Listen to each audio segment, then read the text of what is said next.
Here, let's go to the White House, where White House Press Secretary Karoline Leavitt is at the podium.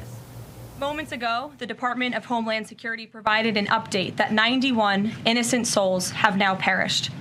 Everyone here at the White House, including the President of the United States, is praying for the victims' families and friends during this unimaginable time.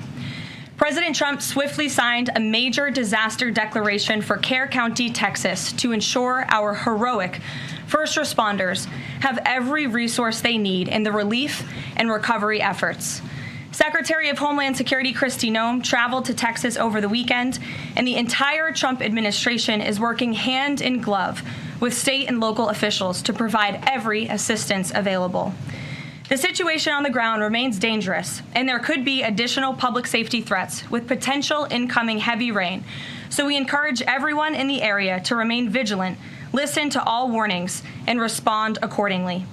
Unfortunately, in the wake of this once-in-a-generation natural disaster, we have seen many falsehoods pushed by Democrats such as Senator Chuck Schumer and some members of the media. Blaming President Trump for these floods is a depraved lie, and it serves no purpose during this time of national mourning.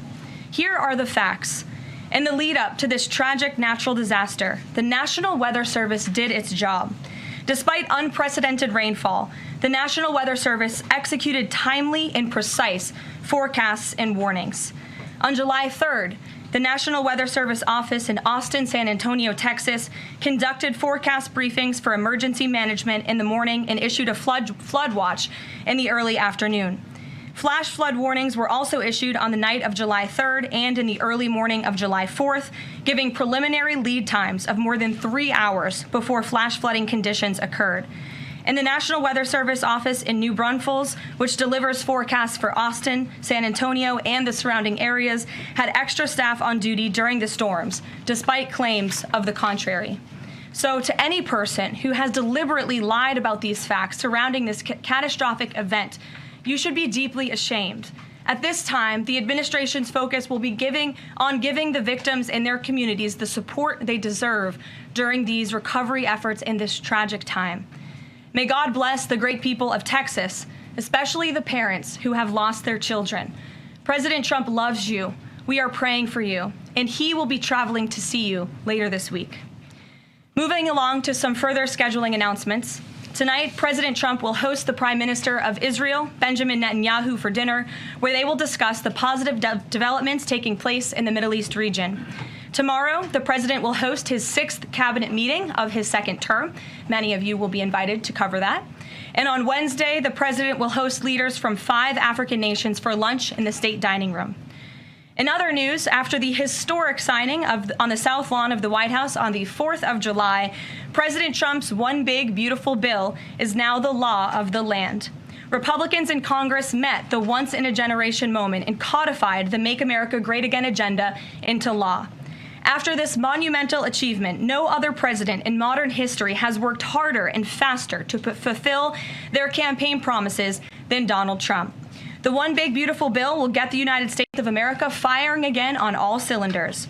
It's safe to say that over the past few weeks, the president has delivered on many, many wins.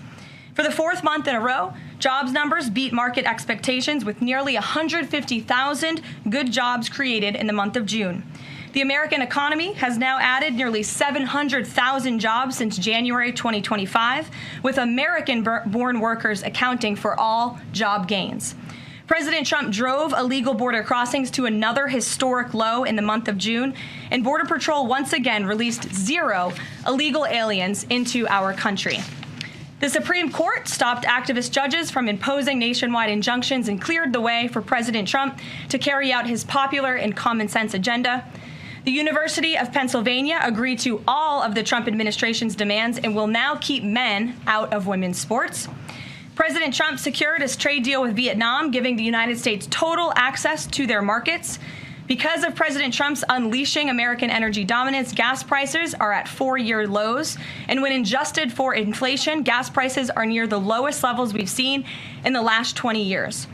NATO members agreed to raise defense spending to 5% of GDP, a foreign policy feat long thought impossible until President Trump made it happen. The Operation Midnight Hammer obliterated Iran's nuclear capabilities, taking out this imminent national security threat, not just to the United States, but to the entire world. The president secured a ceasefire between Israel and Iran, ending the 12-day war. The president brokered a historic peace agreement between Rwanda and the Democratic Republic of Congo. Pakistan nominated President Trump for the Nobel Peace Prize in recognition of his decisive diplomatic intervention to prevent a nuclear war between India and Pakistan. Blue-collar wage growth has seen its largest increase in nearly 60 years, and President Trump has defeated Joe Biden's inflation crisis with core inflation at the lowest level since March of 2021. And just about all of that has happened in the last 3 weeks, and I know you all know it because you've been very busy here covering it along with us. So with that, I will take your questions today as we kick off another very busy week here at the White House. We'll lead with our new media seat, Brian Glenn, who is, of course, very present in this briefing room. He's put in a lot of hours covering this president, so we're glad you finally have a seat today. Brian, go ahead. It feels great to sit down. Thank you very much. You're welcome. I want to go back to the hurricane. You said that President Trump is scheduled to go to Texas later this week. Can you speculate on what day and what he has plans? Sure. The White House is currently arranging those travel plans. We hope that it will be later this week, likely on Friday, but of course we want to do it at the most appropriate time on the ground for state and local officials. We don't want to interrupt the recovery efforts, but we're planning tentatively for a Friday trip, and when that becomes final, we'll let all of you know, as we always do. And you gave a little bit of reaction earlier, but the National Weather Service, the union, actually publicly stated they had an adequate staff on hand to forecast and predict the storm. You shared your thoughts earlier on how the way the left has really weaponized this to blame the deaths in Texas on Trump. I want to comment on that again. Yeah, I just do think those comments are depraved and despicable, especially when so many Americans are mourning the loss of their children. The National Weather Service, as I said, did its job. Many experts, many meteorologists have said that. Many of you in the media, in all fairness, have said that as well. Unfortunately, not all. And many Democrat elected officials are trying to turn this into a political game, and it is not. This is a national tragedy, and the administration is treating it as such. We know the National Weather Service provided early and consistent warnings. They gave out timely flash flood alerts. There were record-breaking lead times in the lead up to this catastrophe. There is ongoing flood monitoring, and these offices were well staffed. In fact, one of the offices was actually overstaffed. They had more people than they need. So any claim to the contrary is completely false, and it's just sad that people are pushing these lies. Can you just give one more? Sure. Kind of a little bit of breaking news. The Department of Homeland Security is moving to end the TPS status on Honduran and Nicaraguan migrants. Yes. Any plans to adding additional countries that you could be targeting? Just a reaction. Sure. Well, I won't get ahead of the Department of Homeland Security on additional countries, but as you pointed out, they did end temporary protective status for Nicaraguans and Hondurans in this country because TPS, temporary protective status, is temporary by definition. It is not meant to be a permanent path to residency or citizenship here in the United States of America. It was originally granted to Nicaraguans following a natural disaster in 1999. That doesn't sound very temporary to me, and as well as Hondurans in 1999 after the impact of Hurricane Mitch in 1998. And so this administration is doing what it promised to do, and if individuals from these countries want to come here, they have a legal pathway to do it, but temporary protective status was never meant to be permanent. The previous administration abused this status and this parole program, essentially treating it as such, and we're not going to tolerate that any further. Thank you, Brian. Megan. Secretary Bessent said yesterday that countries will boomerang back to the April 2nd tariff level starting August 1st. Why did the president decide to have those tariffs not take effect Wednesday as originally scheduled? And then I was also wondering if you could share, obviously we saw the letters the president sent out on Japan and South Korea, but if any other major U.S. trading partners are getting letters today. Sure, yes, I can confirm. In fact, I have those letters. If you could get me the folder with the letters in them, Liz, they're right in the previous office. I have the signed letters that went out to both South Korea and Japan today, and there will be approximately 12 other countries that will receive notifications and letters directly from the president of the United States. And weeks ago, I stood at this podium and I told all of you that the president was going to create tailor-made trade plans for each and every country on this planet.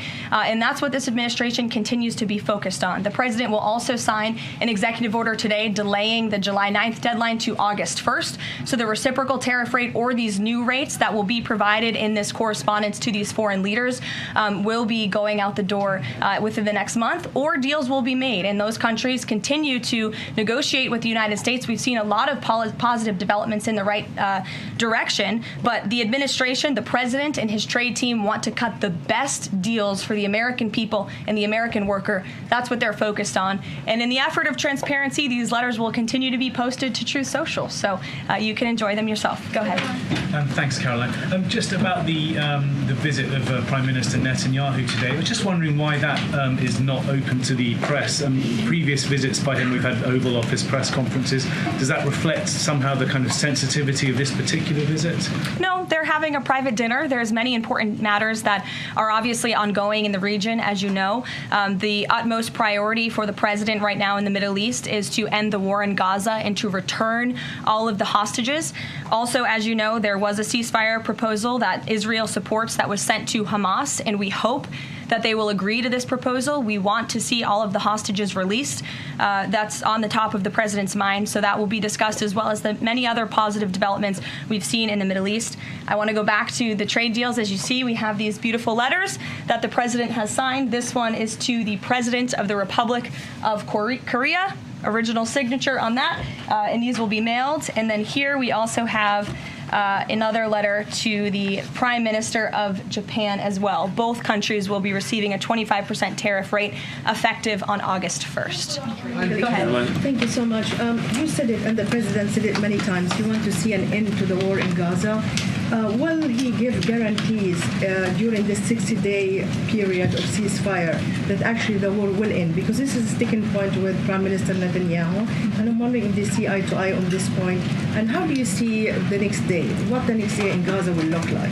Look, right now the president is focused on today and to get the Hamas to agree to this ceasefire. I don't want to comment on the details of the arrangement out of respect for these negotiations, but a agreeable and appropriate ceasefire proposal has been sent to Hamas. And I can also tell you Special Envoy Witkoff intends to travel to Doha later this week, where he will continue to engage in these discussions. And the Qataris and the Egyptians have been incredibly helpful partners in mediating these negotiations and discussions to bring peace to this region and end this conflict once and for all. Kristen. 2 questions. Thank you, Carol. Sure. The first question is President Trump reconsidering his plan to phase out FEMA, given what officials have said is their critical role on the ground now in Texas? Look, the president wants to ensure American citizens always have what they need during times of need. Whether that assistance comes from states or the federal government, that's a policy discussion that will continue. And the president has always said he wants states to do as much as they can, if not more. And in the case of Texas, the state and local officials are doing a tremendous job. And I know the president, Secretary Noem, and the federal government are very proud to be working with them. And the president has promised to give Texas the assistance that they need during this tragic time. Just one follow-up on cuts overall. Over the weekend, President Trump said that Elon Musk was a train wreck. Are there, given this current viewpoint, are there concerns within the White House or from the president himself over the cuts that happened under Musk while he was advising DOGE, including the National Weather Service? I think I've already addressed that, Kristen, and what I can tell you is that these offices were fully staffed. The San Angelo office was fully staffed with 12 forecast meteorologists. There were no vacancies. The San Antonio office was operating with 11 forecasters, and as Brian said, the union themselves said that there was adequate staffing. So I think those words speak for themselves, and the numbers speak for themselves. This was a once-in-a-century flash flood, a tragic natural disaster, and the administration is doing all that we can on the ground to help these families during this time of need. Jeff. Thanks very much, Caroline. Just following up on Kristen's question, is it still the president's plan to phase FEMA out by the end of this year? I just answered Kristen's question for you. One more, hold on, one more. Sure, I'll give it to you. Go ahead. The follow-up on trade as well. 12 more letters coming, you said. Can you give us a sense of which countries those are? I'll let the president reveal those in very due time. Keep your eyes on Truth Social. Michael, in the back. Thank you, Caroline. An armed shooter today was shot in McAllen. Texas after opening fire on Border Patrol agents. It comes just days after Democratic Congresswoman Pramila Jayapal recently said she gets, quote, inspired when activists obstruct ICE. Does the White House expect Democrats to tone down their rhetoric in light of what we saw today in McAllen, Texas? We certainly call on Democrats to tone down their rhetoric against ICE and Border Patrol agents who, again, are everyday men and women. I would encourage AOC and other Democrats to actually meet with the United States Border Patrol. These are honorable Americans who are just simply trying to do their job to enforce the law. They go home to their families every night just like we all do, and they deserve respect and dignity for trying to enforce our nation's immigration laws and to remove public safety threats from our communities. The White House is aware of the shooting that took place today in Texas, and we are working with the appropriate federal agencies to get to the bottom of what happened. Caroline, the DOJ and FBI have now concluded there was no Jeffrey Epstein client list. What do you tell MAGA supporters who say they want anyone involved in Jeffrey Epstein's alleged crimes to be held accountable? This administration wants anyone who has ever committed a crime to be held accountable, and I would argue this administration has done more to lock up bad guys than certainly the previous administration. And the Trump administration is committed to truth and to transparency. That's why the Attorney General and the FBI Director pledged at the President's direction to do an exhaustive review of all of the files related to Jeffrey Epstein's crimes and his death, and they put out a memo in conclusion of that review. There was material they did not release because, frankly, it was incredibly graphic and it contained child pornography, which is not something that's appropriate for public consumption. But they committed to an exhaustive investigation. That's what they did, and they provided the results of that. That's transparency. Follow up on that, Sure. Caroline. Okay, so the FBI looks at the circumstances surrounding the death of Jeffrey Epstein. According to the report, this systematic review revealed no incriminating client list. So what happened to the Epstein client list that the Attorney General said she had on her desk? Well, I think if you go back and look at what the Attorney General said in that interview, which was on your network on Fox News. I've got the quote. Go ahead. John Roberts said, DOJ may be releasing the list of Jeffrey Epstein's clients. Will that really happen? And she said, it's sitting on my desk right now to review. Yes, she was saying the entirety of all of the paperwork, all of the paper in relation to Jeffrey Epstein's crimes. That's what the Attorney General was referring to, and I'll let her speak for that. But again, when it comes to the FBI and the Department of Justice, they are more than committed to ensuring that bad people are put behind bars. They have an operation going on right now called Summer Heat, which has our murder rate trending in the lowest direction in United States history. Their emphasis on violent crime and locking up violent criminals has led to the arrest of 14,000 violent criminals. That's a 62% increase from the same time period last year. So this Attorney General and the FBI Director are committed to putting bad people behind bars where they belong. They promised an exhaustive review. That's what they did. For any further details, I would refer you to the Department of Justice. Thanks, Caroline. With Prime Minister Netanyahu visiting the White House today, yesterday the president said that he was working on a more permanent deal with Iran, but several days ago he didn't think one was necessary. What changed?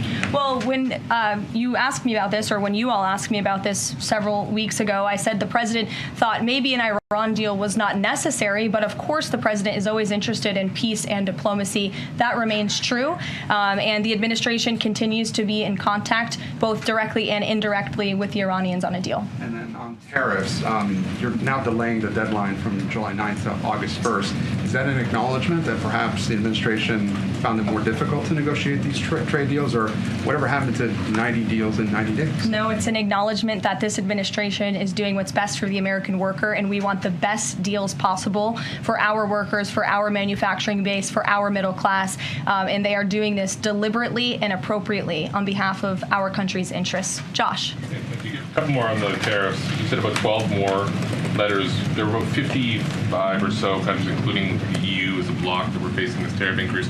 All of those, to understand you correctly, are now deferred to August 1st, right? Correct. And on the 12, what happens with the remaining, whatever it would be, 40 something? So just 12 today. There will be additional letters in the coming days. So all of them are going to get a letter at some point? Correct. Okay, and can you tell me why he decided to start with South Korea and Japan? Are they annoying him?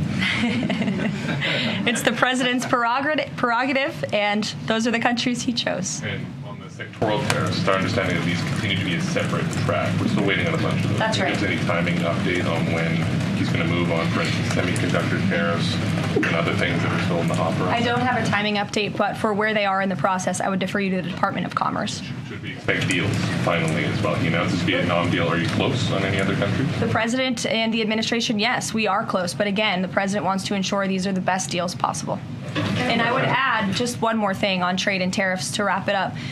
Look at the extensive work this president has put into cutting these good deals and doing what's right for the American worker. He is literally looking at the map and looking at every country on the planet and seeing where they are ripping off the American people, seeing where they have hollowed out our industrial base, seeing where our jobs have gone to other countries overseas because of their tariff policies, and he's trying to correct that. So this is decades of bad trade policy that has led to a deficit that is ravaging our country, that is ravaging our middle class, and the president is taking a very deliberate approach to correcting this wrong of many decades of many past presidents.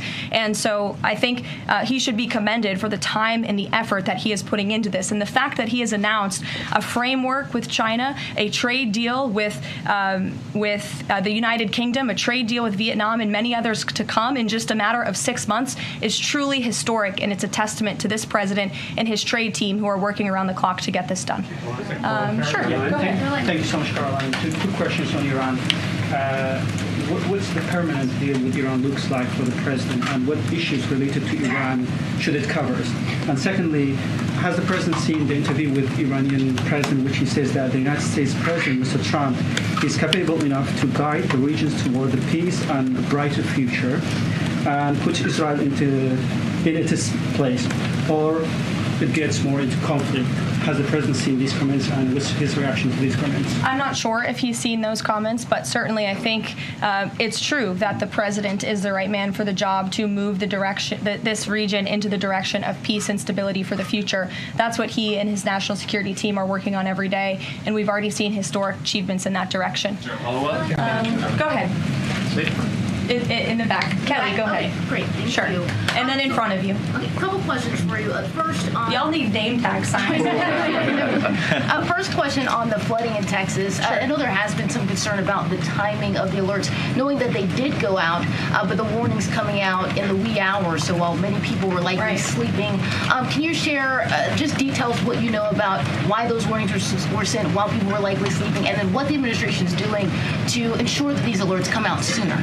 Well, the alerts imminently were sent out before the flood when people were sleeping, because the flood hit in the very early hours of the morning. So people were sleeping in the middle of the night when this flood came. That was an act of God. It's not the administration's fault that the flood hit when it did. But there were early and consistent warnings. And again, the National Weather Service did its job. On July 2nd, there were initial notices of potential weather and flooding risks were issued. On July 3rd, escalating warnings throughout the day with a flood watch issued at 1:18 p.m. And then later, at 6:10 p.m. on July 3rd, the Weather Prediction Center warned of excessive rainfall and a high likelihood of flash flooding. At 6:22 p.m. July 3rd, National Weather Center issued a hydraulic warning, highlighting considerable flooding risks, including in Caryville County. And then there were the timely flash flood alerts at 11:41 p.m., 1:14 a.m., and then another flash flood emergency warning issued at 4:03 a.m. just before the flood hit. So those were all of the warnings that went out to the affected area and region. Go ahead. One question on education funding Go for ahead. states Thank you and very local much. I appreciate it, districts. Caroline. Two questions for you related to the Prime Minister's visit today. Number one, there's a report circulating that the Gaza Humanitarian Foundation provided a proposal to the White House to build these so-called humanitarian transit areas inside and outside of Gaza. The GHF is insisting it has nothing to do with that proposal. Can you shed any light on whether the White House has received such a proposal, and if so, from whom? I'm unaware if a proposal from the Gaza Humanitarian Foundation was sent to the White House. I haven't seen it, but I can ask our National Security Council. And also a document circulating that the White House is prepared to lift the Foreign Terrorist Organization designation from HTS, the group of President al-Shara in Syria. Can you confirm that that's taking place? Again, I haven't heard that, or I'm not aware of that action taking place. As you know, we did lift particular sanctions on Syria, but we did leave them on for particular terrorist groups. If that has this changed, we will, of course, let you know if there's a change in policy, but I'm unaware of one at this time. Sure, go ahead. Me? Hi, Caroline. Thank you. And then you can go too, since you're so eager. Ahead of the president's meeting with Prime Minister Netanyahu today, is there a scenario where Israel has made it clear that they will not bring an end to this war until Hamas is decimated? And the president just 5 months ago suggested a potential takeover of Gaza. Is there a situation where tonight the two men will change their posture, and in the scenario that Hamas turns over the remaining hostages, that the war could come to a permanent end, and that they will seek that under that scenario that they would essentially try to bring this war to a permanent end beyond just that 60-day ceasefire? Again, you're putting a hypothetical situation in the air, so I don't want to comment on that out of respect for these ongoing negotiations and discussions that are taking place. But as for the takeover of Gaza, I don't believe the president ever said that. I think he discussed a rebuilding of Gaza once this war is over. This has become an uninhabitable place for human beings, and the president has a big heart. He wants this to be a prosperous, safe part of the region where people and families can thrive, and there will be a need for a real rebuilding effort when the time comes. But right now we need to end this war, and we need to bring all of the hostages home. The president is adamant about that. The war tonight? Look, again, I will let the president speak for himself later if he decides to comment on the details of the agreement, but out of respect for the discussions, I won't do that from the podium. Go ahead. So Congressman Lawler and Gottheimer have introduced a bill in Congress, the Bunker Buster Act, that would allow the United States to sell B-2 bombers and bunker buster bombs to Israel. Is that something the president would support? Well, I don't know if the president's aware of the Bunker Buster Act, but I will ask him and see what his opinion on that is. I'm not sure. Right, thank you. Caroline. Thank you, Caroline. Building off of the question earlier about the shooter in Texas who targeted ICE, Axios reported today, I believe, that Democrat lawmakers were saying their constituents are calling on them to be more violent when they go to ICE facilities, including, I believe, they want them to shed blood, and that they said that Democrat lawmakers should be willing to get shot themselves. Can you respond to that? And do you have concerns that any of these lawmakers might act on the wishes of their constituents? It's hard to believe anyone with morals in this country or decency would say such a thing. Obviously, the White House condemns that rhetoric, and we condemn violence of any kind. This administration is simply trying to enforce our laws, and we must be a nation of law and order. You cannot simply waltz across our border and live here illegally and expect to stay. We are going to enforce our nation's laws, and the men and women who are doing that are doing so in a respectful way. They are doing so within the confines of the law, and they are just trying to do their jobs. And we condemn any violence or any calls for violence of any kind against any American. Go ahead. Thank you, Caroline. I wanted to ask you if... I was not calling on you, but you can go ahead. It's fine. There's a lot of people in here today. President Trump already saw the letter that the Colombian president, Gustavo Petro, sent him, apologizing for his comments a few weeks ago, suggesting that there was an involvement from the U.S. government in an alleged coup d'etat in Colombia. And Secretary Rubio recalled the U.S. Chargé d'Affaires in Colombia. Did President Trump saw that letter, and what do you think about the comments from President Petro suggesting that the U.S. has some kind of involvement in a coup? I'm not sure if the president has seen that letter, but I can check with him in the National Security Council. We will get you a response if you follow up with my team. We will find out for you. Caroline. Sure. Go ahead. Iris, go ahead. Thank you, Caroline. Thank you, Caroline. On two topics. First, I love how excited everyone is on Monday. Yes, Raquel, you can go after. On two topics. First, tariffs. The president announced last night that any countries aligning themselves with the anti-American policies of BRICS will be charged with an additional 10% tariff. Can you tell us more details on that? What specific policies is the president talking about here? What policies should countries stay away from to avoid being subject to additional tariffs? Sure. Well, the president feels, generally speaking, that BRICS is seeking to undermine the interests of the United States. It's the president's utmost responsibility to put the interests of the United States first. That's how he views his job as president. So he's going to ensure that America is fairly treated on the world stage, and he'll take any action necessary to prevent countries from taking advantage of the United States and our people. Raquel, go ahead. On the illegal immigrants, Reuters' Tom Homan told us this morning that ICE will have to arrest 7,000 illegal immigrants every day for the remainder of this administration to just catch the ones that were let in during the last administration. I'm wondering what the new resources and manpower, of course, given by the Big Beautiful Bill, which of course opens the door for ICE to hire additional 10,000 agents and officers. What's the administration's expectations now for daily arrest numbers going forward in the upcoming months? Sure. I'll let the Secretary of Homeland Security and her department speak on what they're looking for in terms of daily numbers. What I can tell you is I receive the daily reports each morning, and ICE is out there doing the jobs that they swore an oath to do, and they are removing public safety threats from our communities every day, and our country is becoming a safer place because of their efforts. And the One Big Beautiful Bill that is now law will give significant resources to ICE and Border Patrol to continue the tremendous work that they are already doing. And I think every American who wants to live in a safe neighborhood should be grateful for their efforts. Thank you, Caroline, so much. Raquel, and then I can go to you. So much. And then you, Dr. Harper. Thank you, Caroline. It's a follow-up on the BRICS question. So does President Trump believe that the BRICS are getting stronger or trying to isolate the United States? And how close is he monitoring this summit that is taking place in Brazil right now? He's closely monitoring it, which is why he put out a statement himself. He does not perceive these countries as growing stronger. He just perceives them as trying to undermine the United States' interests, and that's not okay with him, no matter how strong or weak a country may be. Go ahead. Yes, go ahead. Yes. As promised, yes. Thank go you. ahead. Thank you. Does Trump have a vision for post-war Gaza? You mentioned, he's talking about now the ceasefire, but does he support permanent or temporary Israeli presence in the Gaza Strip? Does he continue to see a continued role for the Gaza Humanitarian Foundation to continue to operate in the Gaza Strip?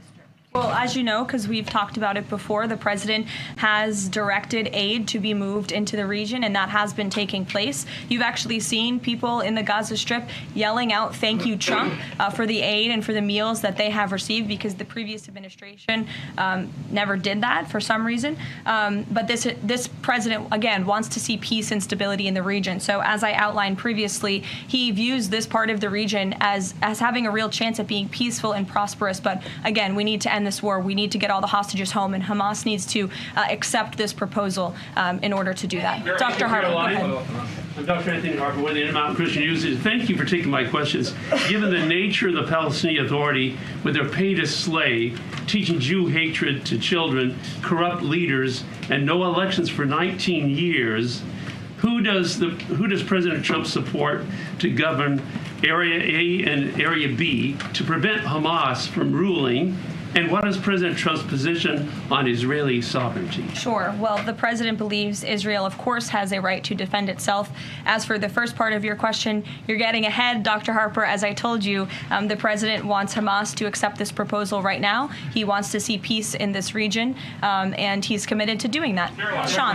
Hey, Caroline, can you just please walk us through the decision to halt the supply of weapons to Ukraine at a time when Russia is really hitting Ukrainian cities and civilians? Was that the president who decided that, or did the Pentagon do it without his approval? No, neither of those things are true. I'm happy to walk you through it. This was a standard review by the Pentagon of all weapons and all aid and all support that the United States is providing all countries and all regions around the world, not just Ukraine. When the Secretary of Defense took office, he directed the Pentagon to conduct this review to ensure that everything that's going out the door aligns with America's interests. So it's a pause to review to ensure that everything the Pentagon is pushing out there is in the best interest of our military and our men and women in uniform. Fran. Two questions on Israel. You suggested that Hamas is the impediment currently to a ceasefire. So if not a ceasefire deal, then what does the president hope to achieve with tonight's dinner with the prime minister? Again, you guys are getting around to a lot of hypotheticals. I don't want to get ahead of the president, but there are many other issues to discuss with Prime Minister Netanyahu tonight related to the region and just the entire world. So this will be a dinner to talk about Operation Midnight Hammer, which was incredibly successful, to talk about peace in Gaza and ending that conflict, as well as many other topics of discussion in relation to Israel and the United States. Sure, go ahead. Thank you, Caroline. Given the fact, this is on the trade letters, given the fact that the president put into effect the tariffs on April 2nd and then put the pause into place, is the president at all concerned that these countries that are receiving the letters won't take them seriously because the deadline seems to have shifted already and may shift again?